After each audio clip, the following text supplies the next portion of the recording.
Menteri Ekonomi Malaysia Akmal Nasrullah Mohamad Nasir mengatakan bahwa perekonomian negara tersebut diperkirakan tetap kuat pada paruh kedua tahun ini seiring pemerintah menjaga mobilitas ataupun stabilitas pasokan minyak. Momentum pertumbuhan ekonomi ini diperkirakan akan didukung oleh berbagai kebijakan pemerintah termasuk upaya memastikan ketahanan energi hingga akhir tahun. Meski demikian, pihak setempat mengingatkan bahwa Malaysia harus tetap waspada terhadap perkembangan geopolitik di Timur Tengah yang masih akan memberikan tekanan terhadap pasokan minyak global. Di sisi lain, penyelenggaraan balapan Formula One di negeri jiran tahun ini dinilai akan menjadi katalis bagi pertumbuhan ekonomi, khususnya sektor pariwisata. Sebelumnya, Departemen Statistik Malaysia melaporkan lonjakan pertumbuhan ekonomi yang melampaui perkiraan pada kuartal 2 2026, didukung oleh kuatnya sektor jasa dan ekspor produk elektronik dengan produk domestik bruto tumbuh 5,8% pada periode April hingga Juni dibandingkan dengan periode yang sama di tahun sebelumnya. Pemirsa, kita ke industri otomotif. Produsen mobil listrik BYD mencatat penjualan sebanyak 419.211 unit di tingkat global pada bulan Juli lalu. Realisasi ini meningkat 21,8% secara tahunan. Raksasa perusahaan mobil listrik asal Cina BYD kembali mencatatkan pertumbuhan penjualan global pada Juli 2026. Kenaikan tersebut didorong lonjakan permintaan dari pasar internasional yang mampu mengimbangi melambatnya penjualan di pasar domestik. Dikutip dari Reuters pada Sabtu pekan lalu, total penjualan BYD secara global mencapai 419.211 unit pada Juli 2026. Realisasi ini meningkat 21,8% dibandingkan periode yang sama di tahun 2025. Kinerja positif tersebut terutama ditopang oleh penjualan di pasar ekspor yang terus melesat. Hal itu ditunjukkan oleh pengiriman kendaraan penumpang dan pickup BYD ke pasar luar negeri yang melonjak 124,3% secara tahunan, jadi 179.841 unit pada Juli 2026. Lonjakan ekspor BYD menunjukkan strategi ekspansi global perusahaan mulai membuahkan hasil. Permintaan yang kuat dari berbagai negara membantu perusahaan mempertahankan laju pertumbuhan penjualan, meski pasar kendaraan listrik di Cina mulai menghadapi perlambatan. BYD saat ini menjadi satu perusahaan kendaraan listrik terbesar di dunia dan terus memperluas kehadirannya di pasar internasional melalui peluncuran model baru serta ekspansi jaringan penjualan di berbagai negara. Berbagai sumber untuk ID Action.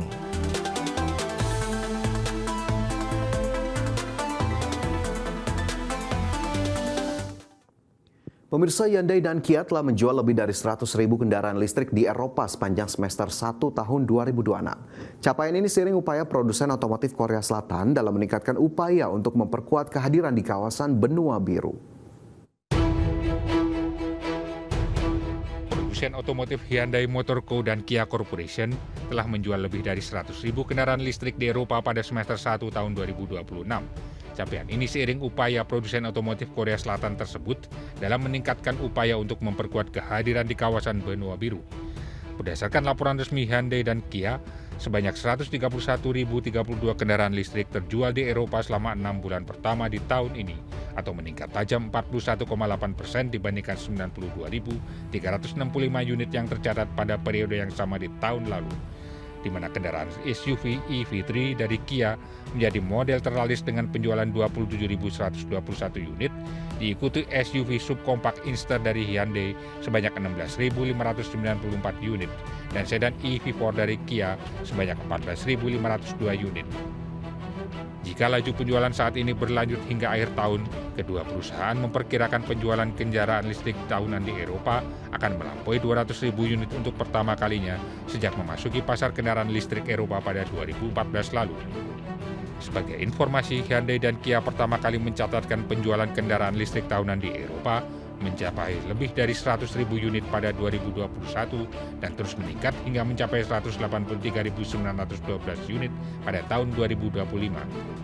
Adapun penjualan kumulatif kendaraan listrik kedua perusahaan di benua biru itu juga telah mencapai 1 juta unit hingga Mei 2026.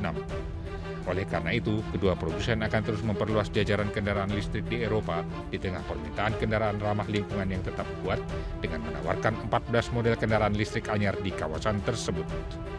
Berbagai sumber, IDX Channel.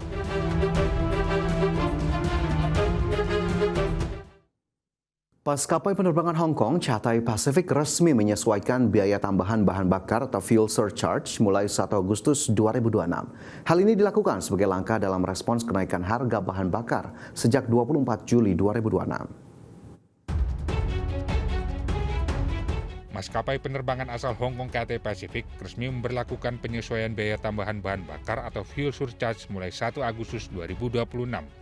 Hal ini dilakukan sebagai langkah dalam merespons kenaikan harga bahan bakar pada 24 Juli 2026. Berdasarkan keterangan resminya, Cathay Pacific menyatakan kebijakan tersebut berlaku untuk seluruh penerbangan yang dioperasikan Cathay maupun kerjasama operasional. Manajemen menyebut setelah periode penurunan harga bahan bakar jet sejak puncaknya pada April 2026, harga bahan bakar jet telah mengalami kenaikan akibat meningkatnya ketegangan di Timur Tengah.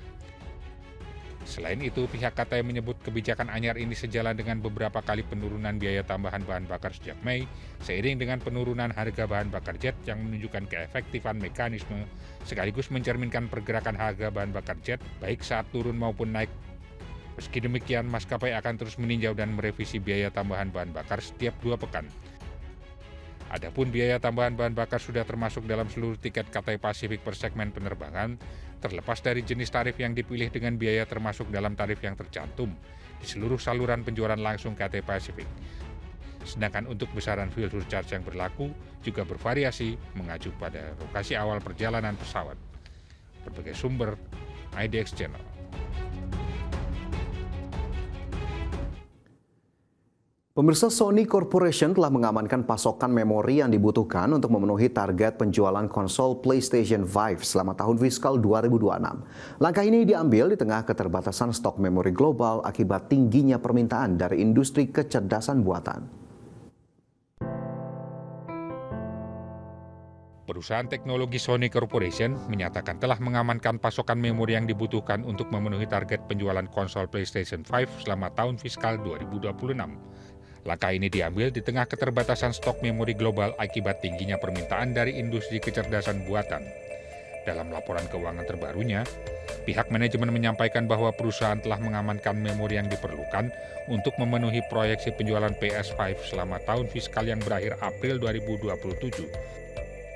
Meski tidak menyampaikan rencana untuk menaikkan harga PS5 tahun depan, namun Sony menargetkan peningkatan besar penjualan PS5 selama liburan setelah perilisan game Grand Theft Auto 6 pada 19 November mendatang. Sepanjang kuartal pertama tahun fiskal 2026, Sony telah menjual 1,6 juta unit PS5 atau turun 2,5 juta unit dari periode yang sama tahun sebelumnya. Penurunan serupa juga terjadi pada kuartal sebelumnya setelah kenaikan harga akibat tarif impor Amerika Serikat serta usia PS5 yang kini telah memasuki tahun ke-6. Secara akumulatif, Sony telah mengirimkan 95,3 juta unit PS5 sejak peringkat tersebut diluncurkan pada 2020. Meski penjualan kuartal 1 mengalami penurunan, namun Sony menghasilkan lebih banyak uang dibandingkan dengan tahun sebelumnya dengan kenaikan laba 37% menjadi 54,1 miliar yen atau setara sekitar 6,1 triliun rupiah. Sebagai sumber, IDX Channel.